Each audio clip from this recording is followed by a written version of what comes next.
व्यवस्था को समझ जाते हैं। जब व्यवस्था देख लेते हैं, व्यवस्था को समझ लेते हैं, आप वैसे ही जीते हैं। तमाम गलत पूजा पाठ को नकार देते हैं, किनारे रख देते हैं। नहीं करना गलत पूजा पाठ। जब गलत पूजा पाठ नहीं करनी तो कोई माई के लाल आपको कष्ट दे भी नहीं सकता है।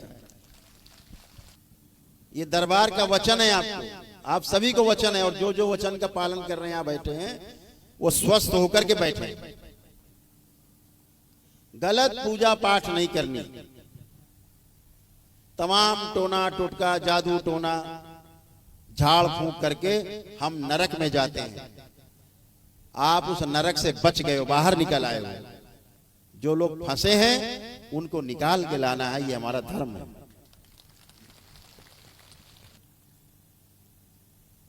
जब दरबार कहता है, लोग आते हैं, तमाम लोग यहाँ बैठे, जो पेशियां आती थी जिनको, हाजिरी पेशी, कहाँ जा रहे हैं? हर मंगलवार शनिवार नारियल लेके भागे जा रहे हैं। कहाँ जा रहे हैं? चढ़ाने मंदिर में। हाजिरी यानी पेशी, पेशी लगी है, तारीख लगी है। लग रहा है जैसे कोई अदालत चल रही है। सब फ्रॉड। हर शुक्रवार चले जा रहे हैं, हरी चादर लिए मजार दरगाह पे। कहाँ जा रहे हैं? हाजिरी है, हाजिरी आ रही, पेशी है। ऐसे लोगों को जो हाजिरी और पेशी का खेल खेलते हैं, इस देश की सरकार को कड़ा कानून बनाना चाहिए। ऐसे लोगों को उठा के जेल में बंद कर देना चाहिए, बाहर रहने के लायक नहीं।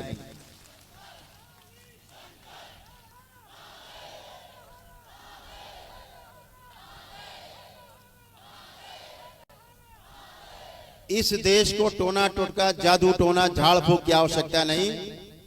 गुरु गोरखनाथ जैसे महागुरुओं के तंत्र की आवश्यकता है।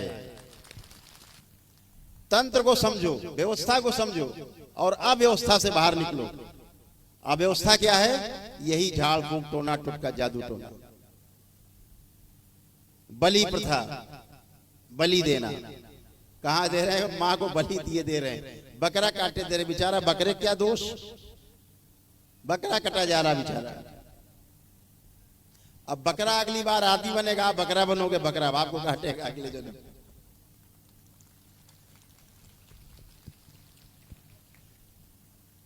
एक मौलाना बकरा काट रहे थे तो बकरा बहुत कस के हंसा। जानवर भी हंस लेते, चेहरा देखो पता लग जाता हंस रहा है। तो मौलाना ने कहा, भैया हंस क्यों रहे हो? बोला, नहीं नहीं कोई खास बात नहीं है। बोले, हम तो तुम्हें काटने जा रहे हैं। बोले, पता है काटने जा रहे हो, तभी तो हंस रहे। तो बोले, बता दो, देखो हंस रहे हो, आखिरी बार बता दो। बोले, इसलिए हंस रहे हैं कि अगली बार देखो तुमको हम काटेंगे।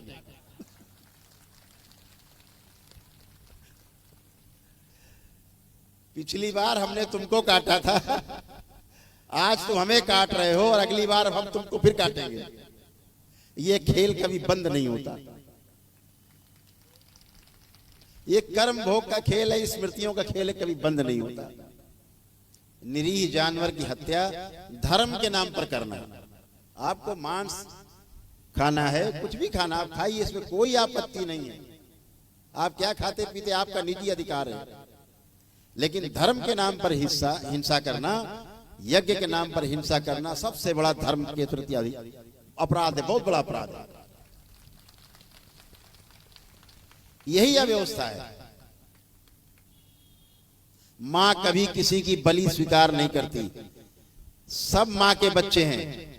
एक एक कण कण में शिव और शक्ति विराजमान है।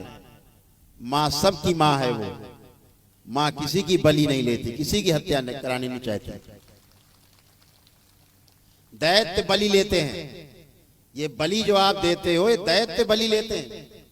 दैत्य स्मृतियां मजबूत होती हैं, फिर वो आपको और तंग करती हैं। बदमाशों से, आप गुंडों से भीख मांगो कि हमें पड़ोसी तंग कर रहा है, जरा उसको समझाओ। तो गुंडा वो तो आप पड़ोसी को तो समझा देगा, लेकिन वो गुंडा आपको पूरे जीवन भर तंग करेगा। आप एक क्वार्टर, एक अद्धी, एक बोतल पिला करके गुंडे ले आओ चार, पड़ोसी को धमका देंगे, लेकिन अब वो बोतल आपकी परमानेंट स्टार्ट हो जाएगी। जब आप बोतल नहीं दोगे तब आपको मारेगा फिर। ऐसे ही बलि से बचना है। मां कामाख्या के दरबार में जितने पंडित पुरोहित और ट्रस्टी, हमने उनसे कहा कि दरबार में होने वाली बलि को बंद कर दिया जाए। अगर इस बलि को मां के मंदिर में बंद नहीं करोगे, परिसर में कुड़ कुड़ करके तिल तिल करके सड़ सड़ के मरोगे। ध्यान रखना, ये मां का श्राप है और आज ऐसा ही हो रहा है। दरबार ने कहा था 2 वर्ष पूर्व अंबुवाची के महापर्व में, हर वर्ष मां का महापर्व होता है। दरबार ने अभी तीसरा महापर्व होने जाएगा जून में, 22 जून से 26 जून तक। तो दरबार ने कहा था मंच से कि प्रत्येक अंबुवाची को महापर्व पर ब्रह्मपुत्र नदी का जल लाल हो जाता है। मां के रजस्वला होने पर मां क्रोधित है, इस बात का प्रमाण होगा कि ब्रह्मपुत्र नदी का जल लाल नहीं होगा। 2 अंबुवाची महापर्व हो गए, ब्रह्मपुत्र नदी का जल लाल नहीं हुआ। और इस मंच से कहना चाहता हूं, अगर वहां बलि प्रथा बंद नहीं हुई तो तीसरा अंबुवाची का महापर्व आ रहा है। मां क्रोधित है, इस बात को ध्यान रखा जाए। मां से कठोर दंड पाने के लिए सब तैयार रहें। ब्रह्मपुत्र नदी का जल फिर से लाल नहीं होगा।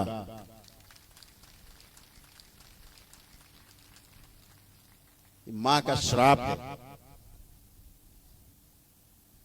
इसीलिए मां वहां से अनुपस्थित थी। किसी की हत्या करना हमारी हिंदू सनातन संस्कृति में, चींटी भी पैर के नीचे आए तो उसे अपराध मानते हैं, उसे पाप मानते हैं। और हत्या कर देना महापाप। धर्म के नाम पे हत्या करना सबसे बड़ा पाप। हम देखते हैं छोटे छोटे बच्चे जाते हैं ऐसे स्थानों पर। यहां पर भी क्षेत्र में एक स्थान है, नाम नहीं लूंगा, बहुत हत्याएं होती, बहुत बलि होती। बचना ऐसे स्थानों से। आप उस स्थान पे जाते हो, आप भले बलि नहीं करते, अगर आप उसका समर्थन भी करते हो, आप उस बलि, उस हत्या के भागीदार होते हैं। इस बात को ध्यान रखना।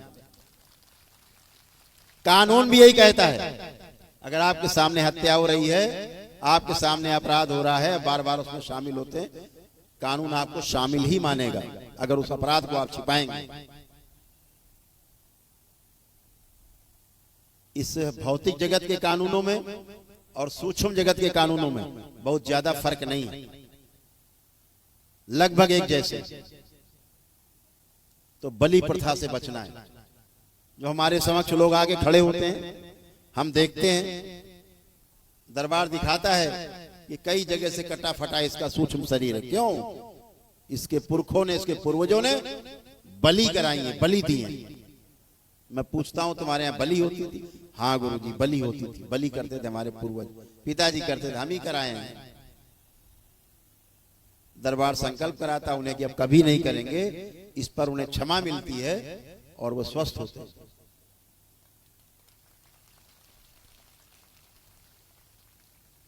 बचना है, इन अपराधों से बचना है। छोटा अपराध नहीं है, बहुत बड़ा अपराध है। मां सबसे ज्यादा कुपित होती है, मां के क्रोध से बचना है। और जहां इस प्रकार की बलियां होती हैं, सब श्रापित देवियां, सब श्रापित, मां के द्वारा निष्कासित। वो मां नहीं है, मां की पुत्रियां नहीं है, निष्कासित है। ऐसे स्थानों में पूजन करने से, गलत सलत पूजन पाठ करने से, वहां से जुड़ने से आप में कष्ट आते हैं, रोग बढ़ते हैं। बचना है।